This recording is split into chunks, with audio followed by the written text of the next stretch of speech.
Welcome to Side Dish. We are more than an appetizer when it comes to pop culture and fun. We are the whole damn meal. I am a meal myself in the middle. I'm Claudia Jordan, and I have my two equally mealy friends, Headkrack and Tanner, here with me. How are we doing today, fellas? Yeah, I'm being the rye bread on the end piece of a really dope pastrami sandwich. You know what I'm saying? Not the end piece. Hilarious. Not the end piece, Bob. Just like the piece of rye bread, and you only had one piece of rye and one piece of sourdough, and you the meat in the middle. You know what I mean? Tanner, what are you? Are you meat in the middle? Or are you bread? What's going on? Well, oh wow. Sorry, I mean, yeah. It's a Tuesday. It's a Tuesday. I don't know how to answer that. Well, I would like to think I would like to say meat in the middle, but I don't know if that's I don't know how to answer that right now. Oh, we lost HK. The internet. Oh, he's back. The internet. Oh, yeah, I had to go toast myself real quick. I'm back. Hey, do you find people weird? Do you look at people weird that eat the end pieces? Like, have you ever eaten the end piece of the bread of a loaf? What, like the heel? The heel. Y'all don't eat heels? You do? It's not listen, I'm not given a whole loaf. I'm not immediately, oh, look here, Justin Harrison, y'all ready to act ratchet for an hour? Given a whole loaf and my options on the loaf, I'm not going to begin with the heel, but if the heel is all that's left, I'm going to eat the heel. So you will? I've never eaten the heel in my life. Does that mean I haven't struggled enough? Yeah, that's exactly what that means, Claudia. You got to struggle a little more. Here, make yourself a heel sandwich. Just the first and the last heel. Oh my God! Am I insensitive? Do I sound privileged? Am I privileged to not have ever just eaten a little? Just a little. Well, the other day we talked about how you've never seen the inside of a single wide trailer, and you're like, I've seen my trailers on set. Was that wrong? No, I mean, no, not at all. Not at all. And honestly, even the trailers that I have, they're not single wide. They're like actually, they're bigger than that. I'm sorry. Ooh, very nice. Very nice. I have, well, yeah, and listen, most people haven't been inside of a trailer. That's just a random thing where a lot of folks in Oklahoma live in trailers. It's a whole thing. Oh, someone said, eat it, Tanner. What's up, Lakeisha? All right, girl. She told you to eat it? All right. Hey, Headkrack, have you ever eaten the heel of a loaf of bread? The heel? I didn't know it was called a heel. Yeah, not since I had a couple dollars. I know sometimes we'll flip that and make like French toast out of that. You know what I mean? But like you would be so depressed with a regular slice of bread and then that top piece because it's never sliced thick. It's like the scab of the bread. You know what I mean? Like it don't have the thickness of the rest of the bread. You could toast it to make it seem like it's thicker than it really is. But man, if I'm gonna do that, I'm just gonna eat an open face sandwich, man. Just like half the carbs, man. Yeah.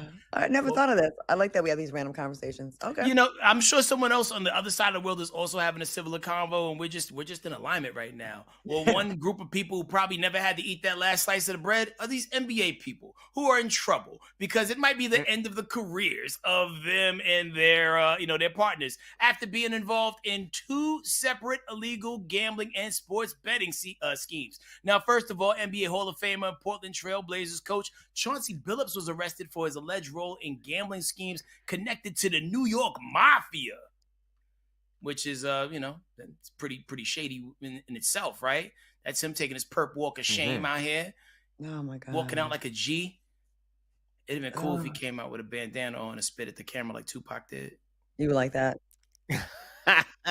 Anyway, so Chauncey and former NBA player Damon Jones acted as face cards who used their celebrity status to attract high-profile players into the wildest of schemes, man. They was having like these high-stakes X-ray poker tables that could read face-down cards, special contact lenses, and glasses that revealed marked decks, and hidden cameras placed inside chip trays. Now, prosecutors believe that the group reportedly made over $7 million from the operation that was funneled, and it went to 3 New York Mafia families. Now, Billups has been placed on administrative leave by the Trailblazers while facing conspiracy and wire fraud charges, which is crazy because you can only do that if you are the actual casino. They're the only ones allowed to do that. Yeah, they're the only ones that are allowed to rob you blind, but everybody else gets in trouble for it.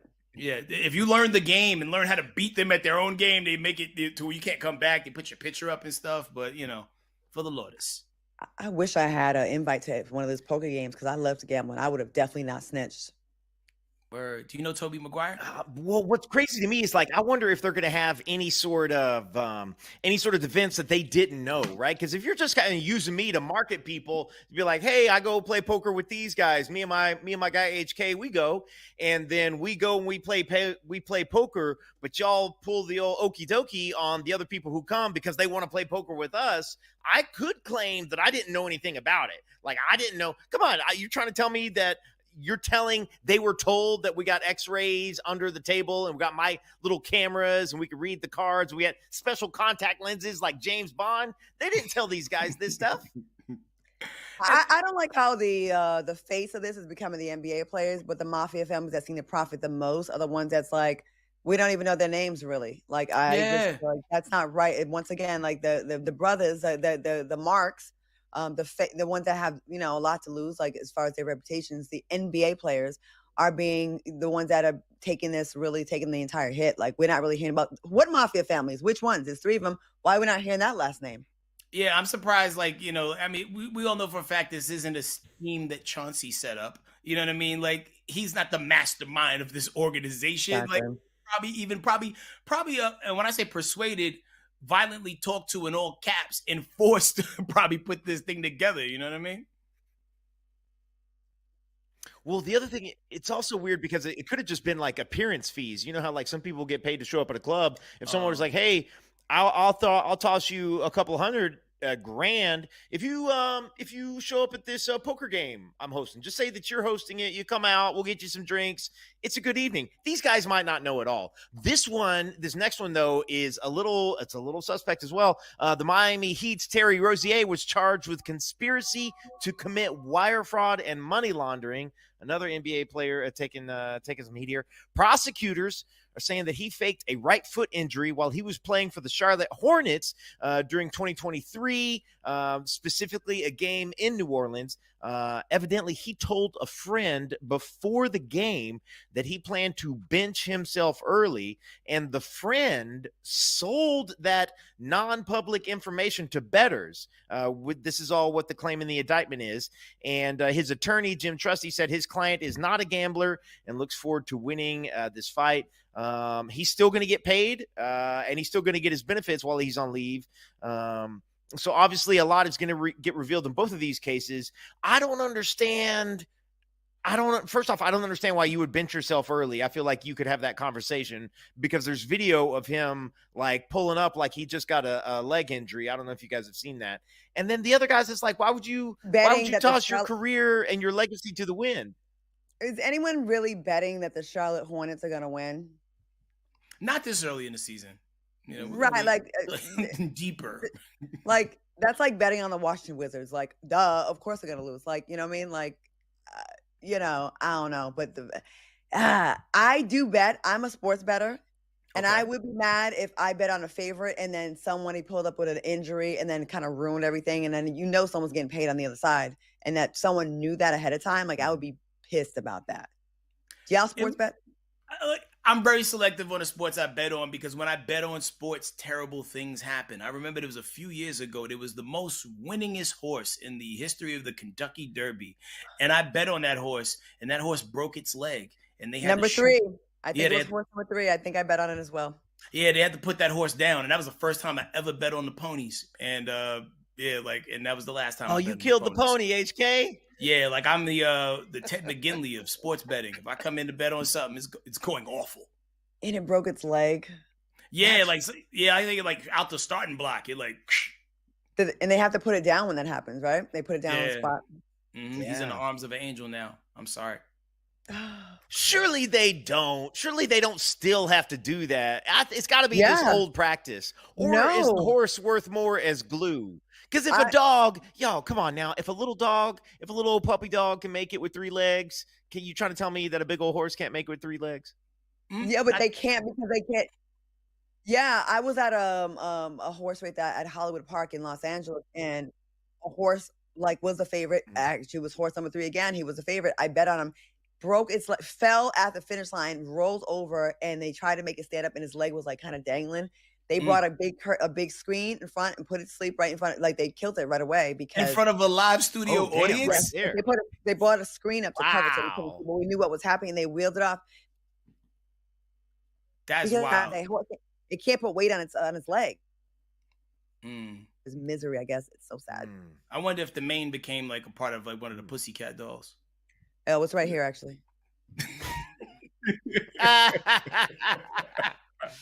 Dang. All right, man. Somebody done bought Frank Lucas out of Denzel Washington the other day. I don't know if y'all guys saw this video the other day, but ladies and gentlemen, please understand it's Mr. Washington to you. So he was approached by Autograph Seeker when things took a disrespectful turn, and Denzel was challenged on his 15 years of sobriety. And look how it spiraled after that. Get away from me. Damn, it's like that. Man, it's better when you're drinking, Mr. Washington. Yeah, okay, that's a lie. That's a lie. That's a good lie. Seriously. That's messed up, bro. Watched all your Malcolm X is my best movie. I was watching it with my moms growing up, man. Huh? Of course I believe in God. That's why I wake up every morning and come out and hustle, not hurt nobody. I just get autographs, Mr. Washington. Seriously. Do you believe in God? Seriously. What's up? It's a sign right there. It's a face. It's a face. Yeah, I see it. What do you think that is? It's an image of. What do you think it is? It's God. Who do you think took the picture? You took the picture. Oh, I was praying to God. I can see your face. Everybody says they can see your face. I heard turn to your left. That's what I saw. And that's beautiful. Listen to me. Yes. You can play games with me. I'm not playing games. Listen to me. Yeah, I'm listening. You see, you can listen. I'm listening. Sorry. You can play games with me. But you can't play with him. Nah, Okay, you're so 100%. be careful when you talk to me You're about 100%. God. Man, he handled that like a true OG. What y'all think?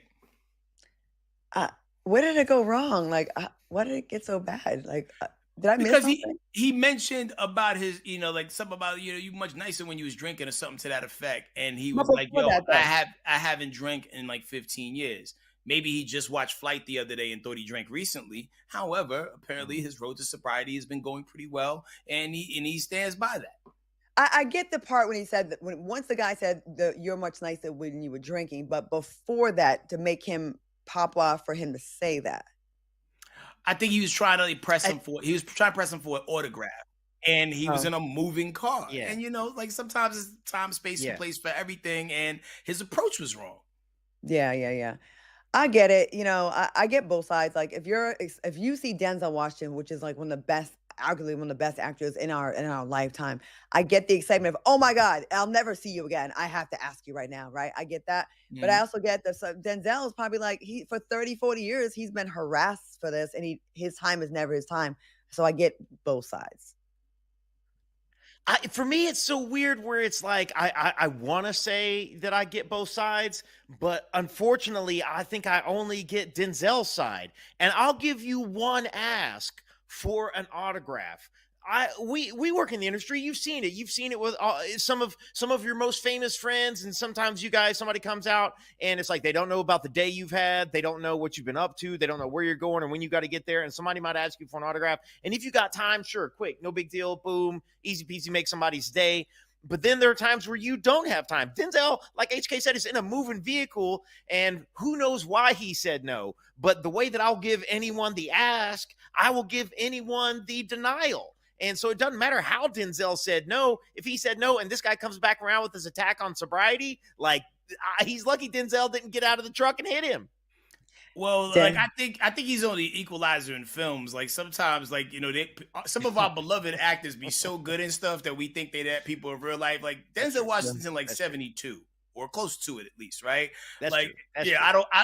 He's 70 on the nose. I don't want to see Denzel Washington fighting no civilian because I don't think it's gonna go the way we think it's gonna go, right?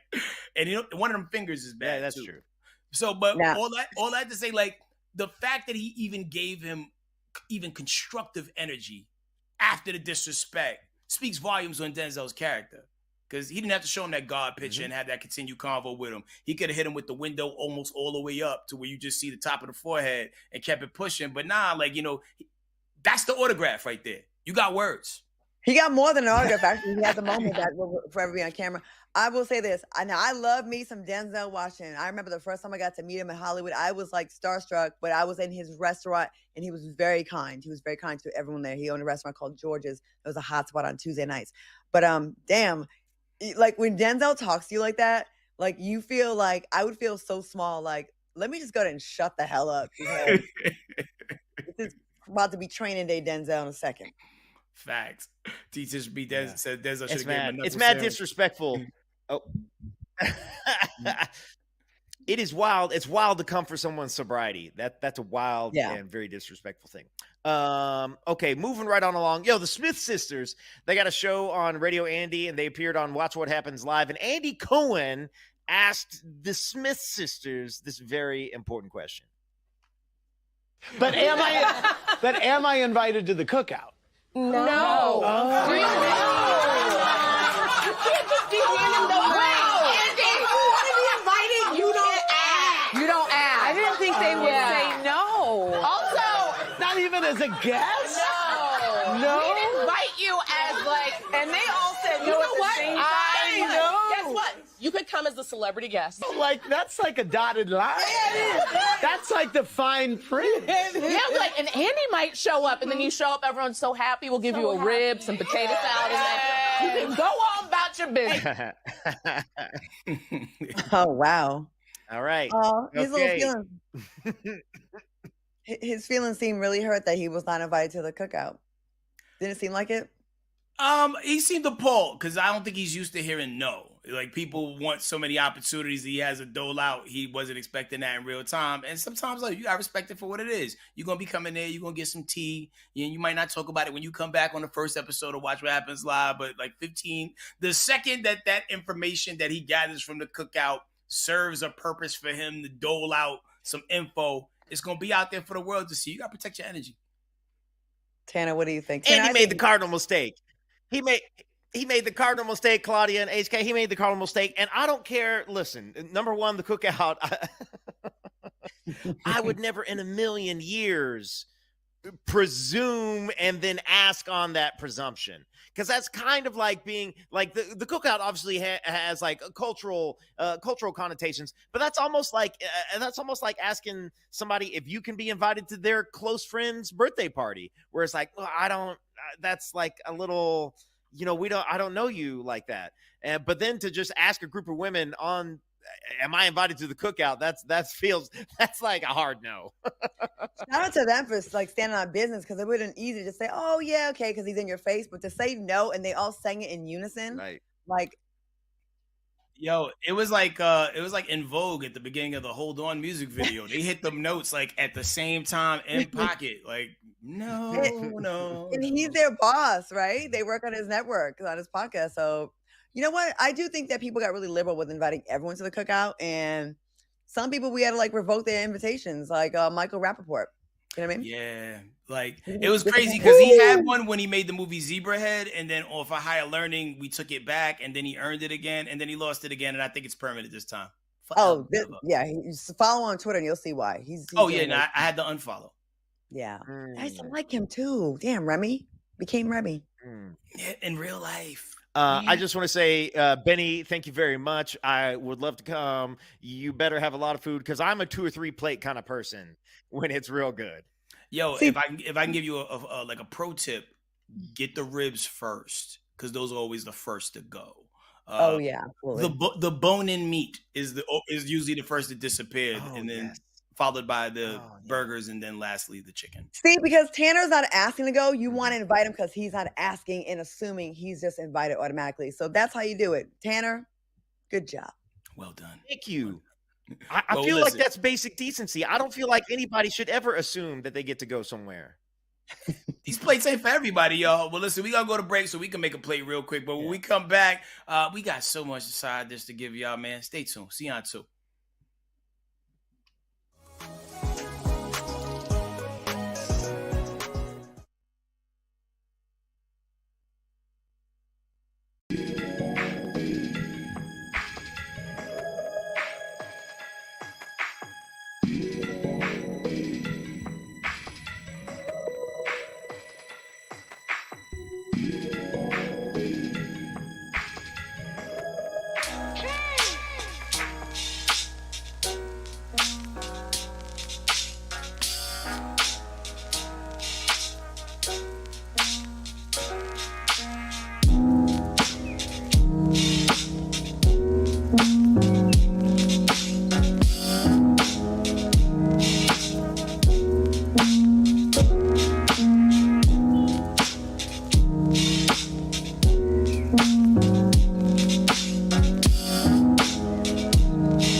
about things that a man could do to show you he's not the one you need. Well, the internet was ablaze after rapper and podcast host Mase shared what he told his girlfriend she needed to do if she was serious about wanting to get married. And maybe this should be added to the list. I'll let y'all be the judge. Take a look. Craziest thing that you guys feel like you have asked from a potential partner? What's the craziest thing I ever asked for? Yeah, from a partner. When I was first going to get, I thought about getting married. I asked her to buy the ring if she was serious. I thought that would let You me asked know. her to buy the ring?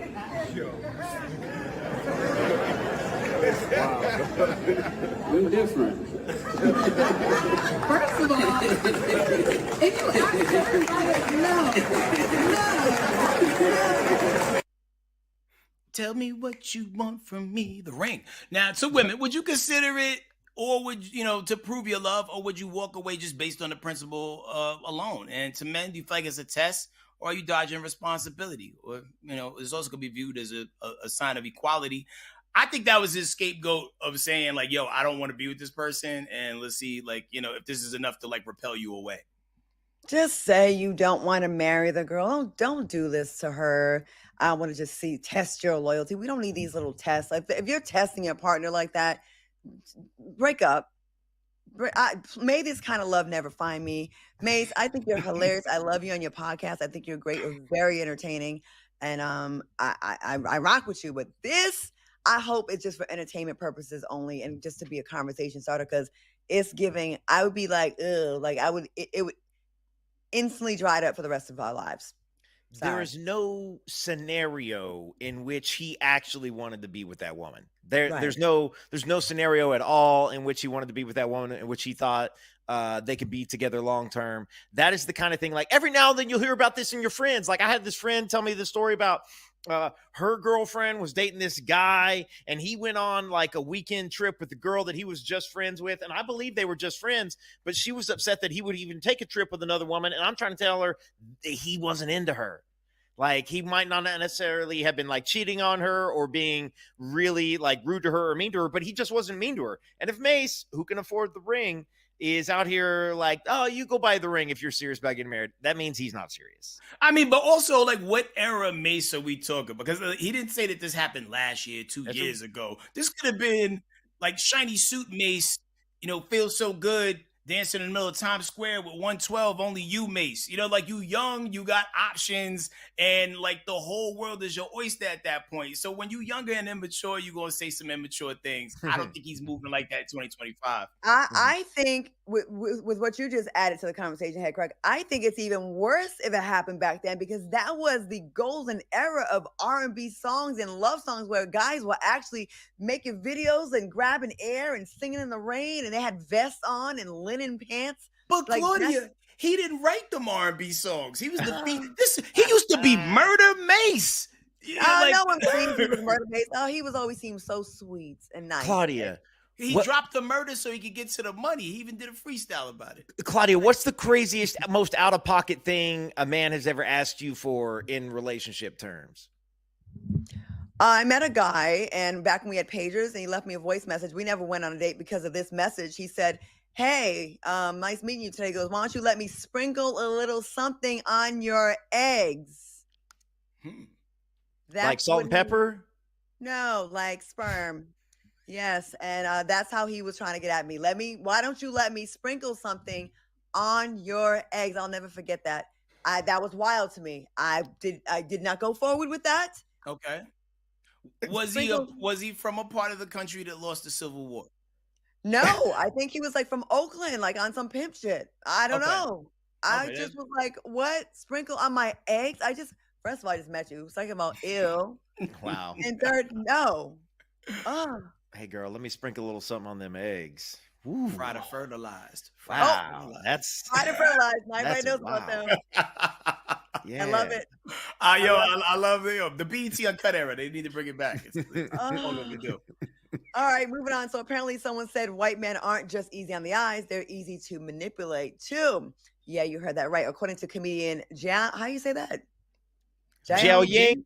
Jiao Ying Summers. Asian women don't date white guys because they're attractive. It's because they're easy. Her words, not ours. Let's run the clip. It's very funny when white guys are like, "Oh, Asian women love white guys." They think that, but it's not the truth. Really? We do like white guys because they are easy to manipulate. Like because white guy, their moms, the white moms are like, "You're so smart, my Joni, so smart, so funny, so cute. Oh my God, this girl likes you because he likes you. He likes who you are. This Chinese girl's like cook and clean for you. Black mom, hey." She wants your black ass to give her green card, okay? Don't get no, you are not that good. And she's after the green card. And the black guy's like, okay, why are you so nice to me? They are like they just their mom tell them the truth. Like your mom would be like, well, maybe she wants a green card. So okay, so you're saying I've just never heard this before. It's what I'm thinking, because the white guys, they believe in everything. Like they're like, oh, because I'm awesome. Like because their moms like, you are the best. Like black moms are like Asian moms. Like no, you look fat and you need to get a job. And she's not dating you for how awesome you are in my basement. She's probably wanting a green card from you. I like her. Do you think cultural upbringing impacts how people date or trust others when it comes to interracial dating? And have you dated interracially? What was your experience and what did you learn from it culturally? Tanner, a grin is like, look at Tanner's face. His eyes just lit up. I'm sorry, Headkrack, but he seemed like chomping at the bit here. Well, first off, a quick shout out to Josh Johnson. That was a comedian. She was on the couch he was on the couch from her. He's very, very funny. He's actually my aunt's favorite comedian. I don't know. First off, I can only speak for myself, and I am currently dating an Asian woman. However, she doesn't need a green card from me. But I do think like there is a cultural Asian background that is a little more traditional that sometimes as like a regular white guy, I'm not often exposed to, that I'm like, but this is very nice. That was very, that's a fully cooked. You know what? I will eat this dinner. Thank you so much. Whatever I want to do. Oh, well, yeah, I guess we can plan the whole weekend around things I would like to. Okay, that's cool. And so that's fun. I can speak to that part of it. Do you now think because of this clip that, are you playing things back in your head? Like, am I being manipulated? I don't know that I've ever dated an Asian woman who wasn't a citizen. Okay. I don't mean for a green card, just to like run game. There. Yeah, you know what? Maybe there might have been a beautiful AAPI woman who's run a little game on me, but also, so sorry. Maybe I wanted that game ran on me at that point in time. You know, they run it well. They really do. Yeah. Oh, okay, Crack. What do you think about this? And they, I mean, the thing is, like, I'm like a couple of infinity stones away from like having the whole rainbow. You know what I mean? And the only thing that really was different from culture to culture is the food. Really, you know what I mean? Like, I felt like everybody treated me the same. You know, some people's like, family dynamic. I think, with us, you get to meet more of the family. Mm-hmm. You know what I mean? Like you get to meet the uncle that just got out, and everybody, right? With some people, you have to be kind of like microdosed into the family. Like, you know what I'm saying? What? I just thought about that. The one time I dated a white guy in college, he didn't let me meet any of his family members. You was on the trial. Claudia, you gotta, how long did it last? You got to make it a couple months. You got to stick it out for a couple months. And then you get to meet the family. We're about a year and 9 months. I know he was like buying me a bunch of stuff. He was a stockbroker. He was in New York. And to this day, I guess he became an actor later in life. So annoying. He like added me to his IMDb. And like, that was like, he was nowhere near this business. But when he got into the business, dated Claudia Jordan. I'm like, if you don't get the hell out of here. I was 22 years old. I was in college still. Yeah, he was definitely, the friends were treating me different. Like, is she with you for your money? I'm like, what? Like, so yeah, I just thought about it. I never was. But this is post Miss Rhode Island, right? No, this is right before I ran for Miss Rhode Island. I was 21. I won in 23. So, he's lost. But yeah. You're lost. Well, I can tell you one thing for certain. If if the girl that Tanner's dating right now meets his cousins, they get That's so funny. That's so funny. We'll see. We'll see. We'll see if she makes it. I will say this. I do think that man, this is crazy. Y'all don't cancel me for this. I do think there are some Asian girls who really like white guys. And every now and then when I come across that situation, I'm like, this shouldn't be this easy. Like I imagine this is what it's like to be a pro athlete or something. I don't know. Okay, moving on so we don't get in trouble. Here we go. More people than ever are deciding to have kids later in life or not at all, you guys. Parenthood is a club that not everybody is joining, and that's very okay. We support that either way you decide. But in a recent podcast, writer and producer Lena Waithe made a point that had people stop in their tracks and think that there is a difference between wanting to have a child and wanting to be a parent. Check this out. Wanting to be a parent. Break it down. Yes. Because I can have a child. Yeah. I can do that. Yes. I do not desire to be, have a child, but I also don't desire to be a child's parent. I don't want my life to change in the way that your life has to change when you're a parent. Yeah, absolutely. Because I can pass that child off to someone else. Yeah. I can hire a live-in nanny. 1,000%. I can have a village. Yes, I can have a child, but I would not be raising it. Yes. Because I don't have the capacity to do so. Yes. When I get home at the end of a long day, all I want to do is to be quiet. Yes. And to pour into myself. Yes. To watch something. I have to read something before I go to bed. And then I have to make sure I get the sleep that I need to get. Yes. I'm tracking it with my Aura ring, okay? I need my 8 hours. Do you want to have a child or do you want to be a parent? The way that was edited, I was like, how close are they talking? And then I Right. It was distracting the hell out of me. That was really weird, the angle. Yeah. I feel her. I never wanted to give birth. The thought of it to push out 7 or 8 pounds out of such a small space never was appealing to me. And then they say, oh, things rip and then you got to get snipped. And I'm like, then you have a baby that you got to wipe their butt 5, 6, 7, 8 times a day. Didn't want that. And then you go through all this and to have a kid that may or may not tell you at the age of 17, mommy, I hate you. And then there's also the chance that you could have a serial killer. Like, imagine how Jeffrey Dahmer's parents feel. They went through all that pain and to have a serial killer. I am a craps player. That's why I gamble. Didn't want to gamble with my uterus. Sorry. Rachel, watch the Jeffrey Dahmer documentary. Like, he wasn't 100% loved on. Like, like he was kind of forged into the life he ended up in. What if I'm that kind of parent? What if I got really busy? What if Side Dish has a tour and we have to go around the world and I'm too busy to give little baby Jordan, the attention that it needs? I just can't have that on my conscience. I mean, listen, like I always feel like a good litmus test for people, like whether they can be parents, can you keep your plants alive? And when someone says that they don't want kids and like, I like the way her face scrunched while she talked about it just told me that if she had a child, she would leave it on the roof of the car and the car seat would pull off. You know what I mean? Like, so like, hey man, we get it. You don't want kids. Sure. Keep making new seasons of The Chi. Honestly, there were times, it was always depending on the relationship I was with.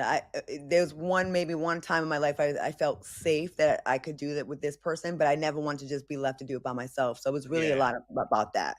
You know what I mean? Like I didn't want to bring a kid into a struggle life and do it by myself. So yeah, and I do. Yeah. Wow. No kids. My kids haven't found me yet, so I feel pretty good about that. You might have some soon though with this new girl. She has this quote that she says she says that women need to find a man who wants to be a husband and a father and not just have a wife and kids, which is like an interesting little like play on words. HK, I'd be curious to know when you knew that you wanted to be a father. I know we got to go to a commercial.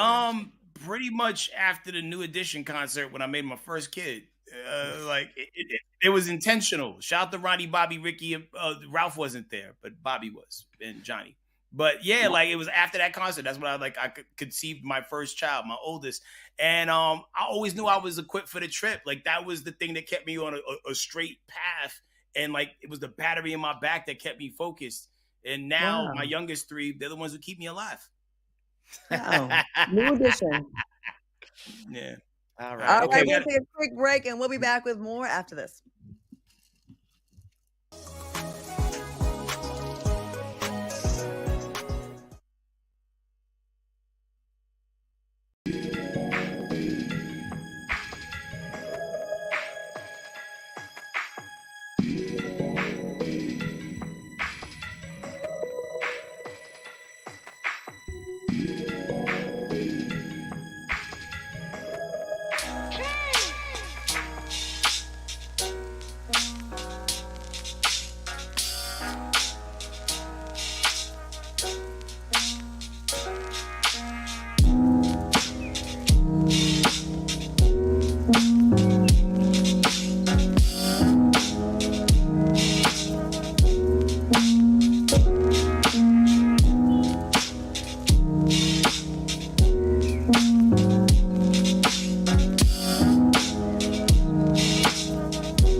We got some sad news. After 29 years of marriage, Kelly Ripa and Mark Consuelos are headed for divorce. An airport divorce, that is. Now on the Live with Kelly and Mark, the couple poked fun at each other regarding their different traveling styles. Check this out. Could do well with this. Okay. An airport divorce. You and I have different traveling philosophies. I just feel like you need to get there between 4 to 16 hours before a flight takes off. I like to get there an hour and a half before.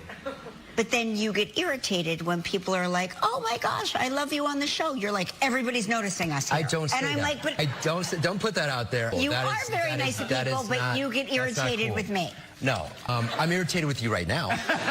I'd like to hear more about this airport divorce. Well, we're definitely getting one now. Yo, I mean, sometimes travel does bring the worst out of people. Like, you know, things get really tense, you know, not as much as it used to, but it used to get really tense when we would travel because, like, I like to get at the airport just in time. Like, and, you know, like, my lady likes to get to the airport, like, you know, 3 days early. And I hate it. Totally with you on that. Me and my ex used to argue about this. He got to the point where he stopped wanting to give me a ride to the airport because he said I would stress him out. Because I like to challenge myself to see if I can make it. Like if it's a 35-minute drive, I think let me see if I can make it in 30 minutes. And it's just a challenge to me. And he got mad. So let me go and tell you something. I have a confession right here, you guys. I'm actually in the Delta Sky Lounge right now. I'm not flying out for weeks. I'm already at the airport. I can't believe it. You guys are late to the airport, people.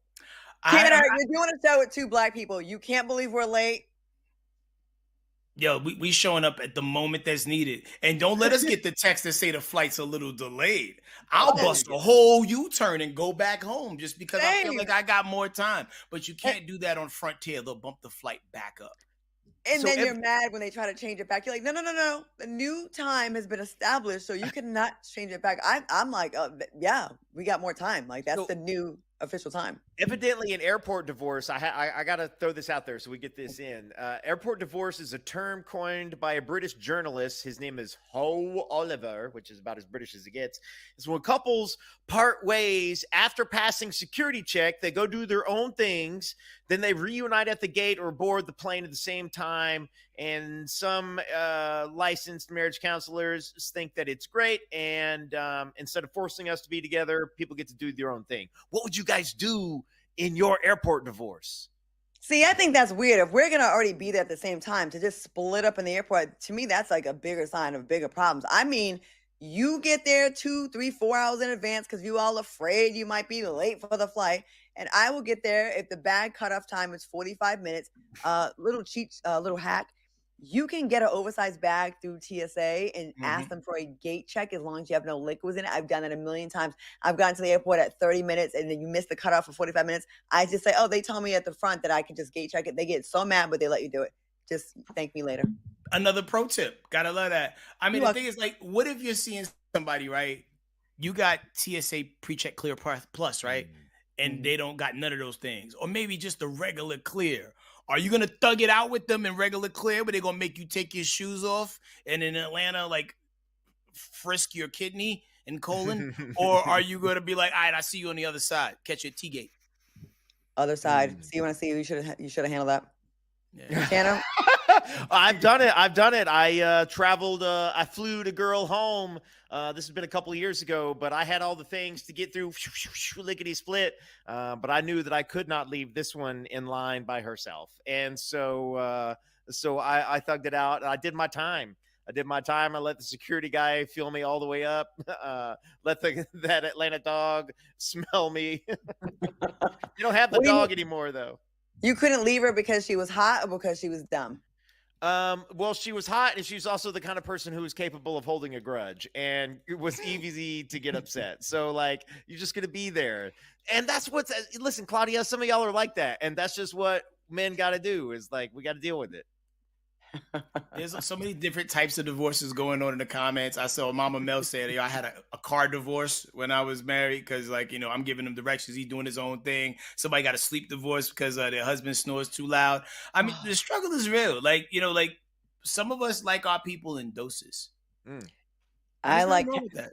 I just like cats. They're very low maintenance animals. You don't got to walk your cat. And if you do, it's a choice. And they don't talk back ever. All right, poor little Tink Tink. Not sure where this video originated from, but this man was almost on a Jet 2 holiday straight to the upper room after getting a little too tipsy in the pool. Check this out. Oh, no. Ahlelele, ahlelas. Ahlelele, ahlelas. Ahlelele, ahlelas.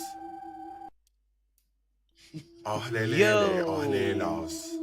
Ahlelele, ahlelas. I like that caption thing. You skip the after party and head straight to the afterlife. That's crazy. Of course, we had to get in the comments. Somebody commented, bro thought he was in the womb. You look comfy. Another one said, shout out to the cameraman for staying until the end. You're the real Apollo legend there. Someone else said, that nap was the best he ever had. And another said, neck gonna hurt for 2 weeks now. Oh, hey, I can't. Can you lay in your stomach that long now? I cannot. Not at that angle. Not with a tile pillow. Oh my God. Yeah, I'm not just falling asleep at a public pool. Like I just can't.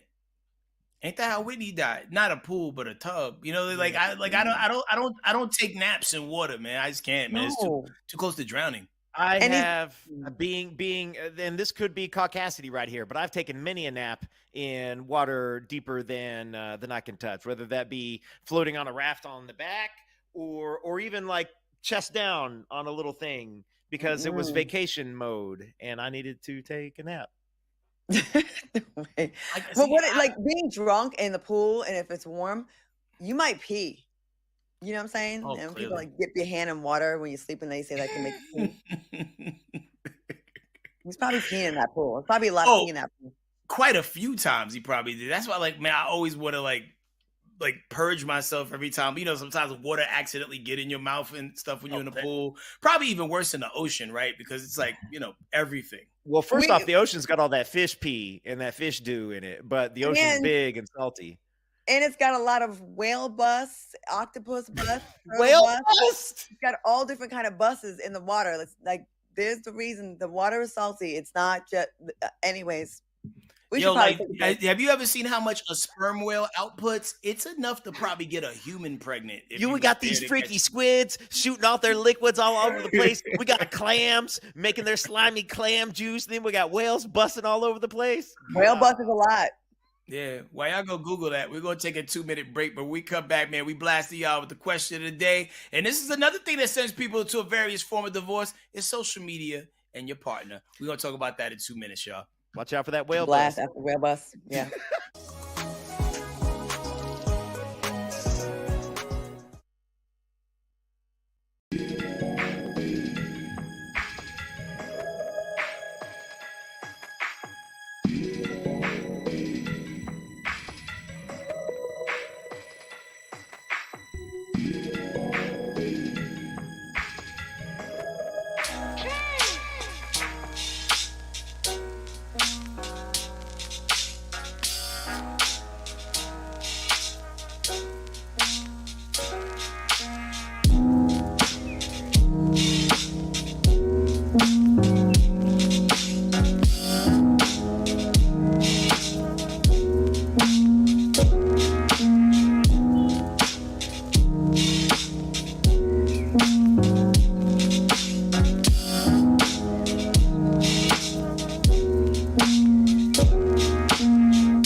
Yes, we're all coming to you from our beautiful studios. It's time for the question of the day, and you know we gotta set the scene. Now listen, you scrolling through your partner's phone or their social media, and you see old photos of them and their ex. Could be cute captions, memories, maybe some comments that never got deleted, and you bring it up respectfully, and you ask them to take them down or delete the photos, but they say no. Maybe they call it just a pass, or say it doesn't mean anything. So you're wondering. Is this about respect or control? Are they holding on to something, or they're just not erasing their history? How do y'all feel about that? Because I always feel like it's corny when people erase pictures of people or things that happened. Like you like them enough to post the thing, and now you're taking the thing down like it never happened. Like it's the Mandela effect relationship.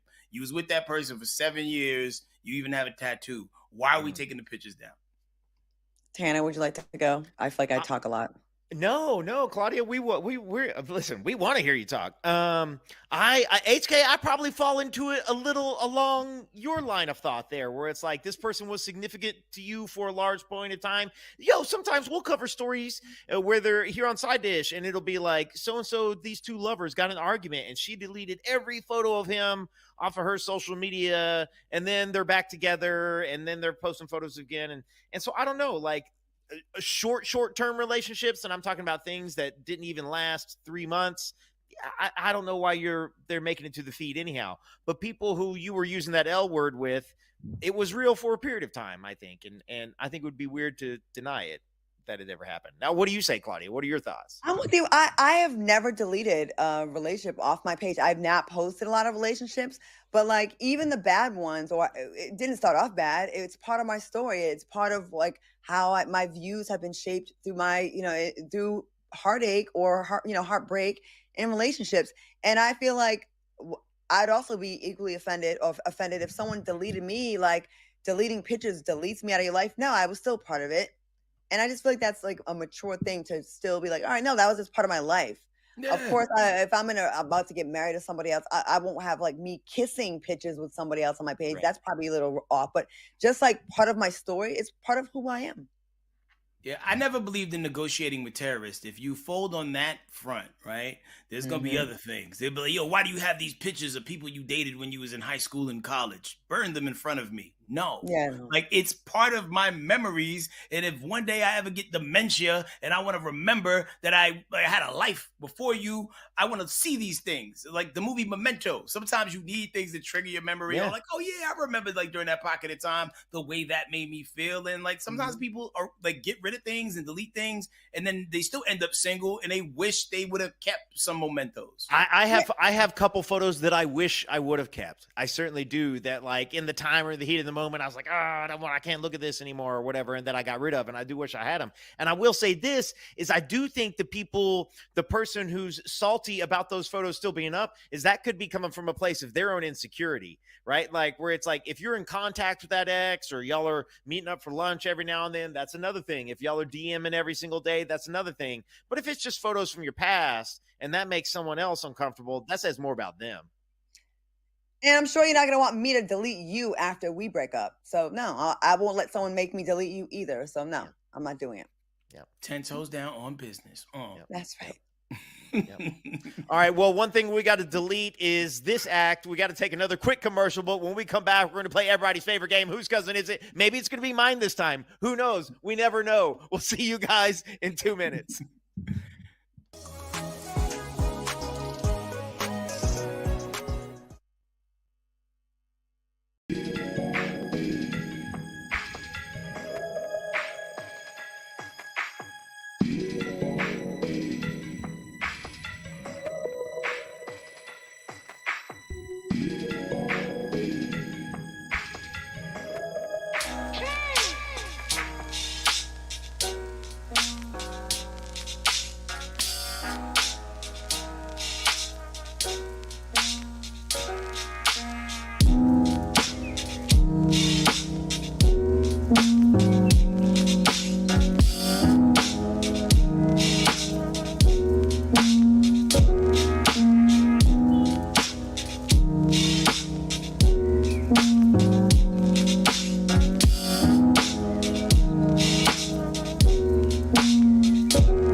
Favorite game?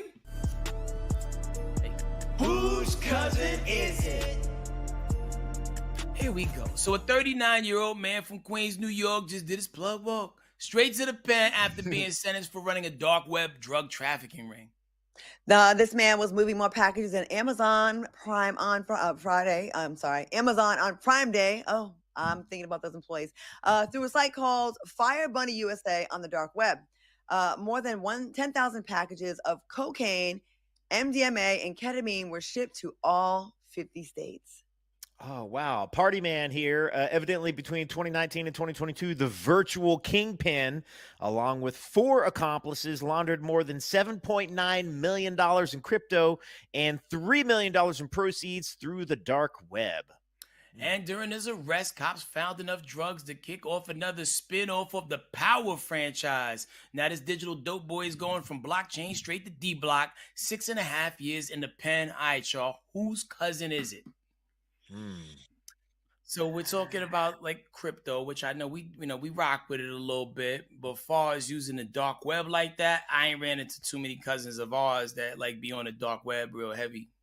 And also the drugs here. Cocaine, that's 50-50.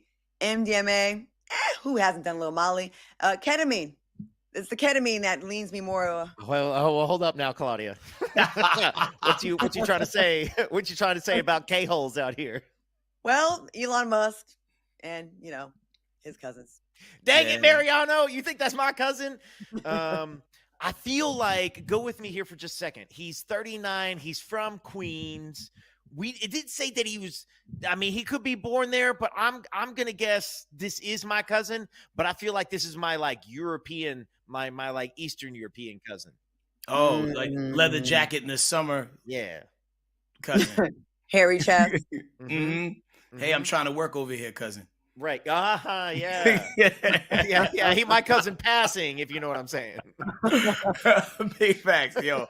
Shout out to everybody who thought the dark web was Black Planet. Yeah, like, yo, I'm definitely going, I'm definitely leaning Tanner's cousin complexion, but probably maybe not from here. You know what I mean? Like, yeah, like passing as Tanner's cousin, but possibly a last name with mad syllables in it. I'm wrong here. Go ahead. I'm gonna go on a limb. I'm gonna say Tanner's cousin, but has black friends, maybe a goatee and kind of like white-ish, blackish, like kind of like one, like a John B. Like a John B-ish, yes, like a goatee. I'll say my cousin in a tracksuit. Best dancer at his high school. Yep. my cousin with a fade.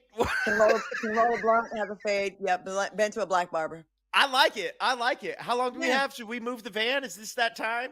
If not, why not? Let me see what they say. Okay, Erica Watkins said Aladdin's cousin. Let's get to the bottom of it. That's a good angle. Color me bad type of white, like a color me bad type. Yeah. Which one? The one with the goatee. Wait, they all do, right? Yeah. All right. Well, as we do at this time, move that van. Whoa! Dang! How come none of us got this? I don't know. It was the ketamine that took me way over there, man. Our Asian brethren, they're pretty by the book, though. They usually don't have to commit crimes. You know what I mean? But you gotta have some tech understanding to move some product on the dark web and crypto. Damn. Yeah, like it should have been a faceless, nameless crime. You know. Oh. Well, we all learned something today. It's crazy he got caught though. Very crazy, man. Well, shout out to y'all who got it wrong, because I saw a lot of Tanner's cousin in there. So I know, I y'all. did too. Y'all take this L with us. Helvetica, Impact, all the fonts. All right. Don't forget to like, subscribe, share this with other people. Shout out to everybody watching at the crib, and tap in tomorrow. Yo, Ms. Naughty 93 said Tanner's girlfriend's cousin, and that's wild. Yeah, you should have known that. That's hilarious. Hey, yo. Y'all stay out of the ocean, stay out of that whale bus. Have a good Tuesday. Dumb fool. Yes.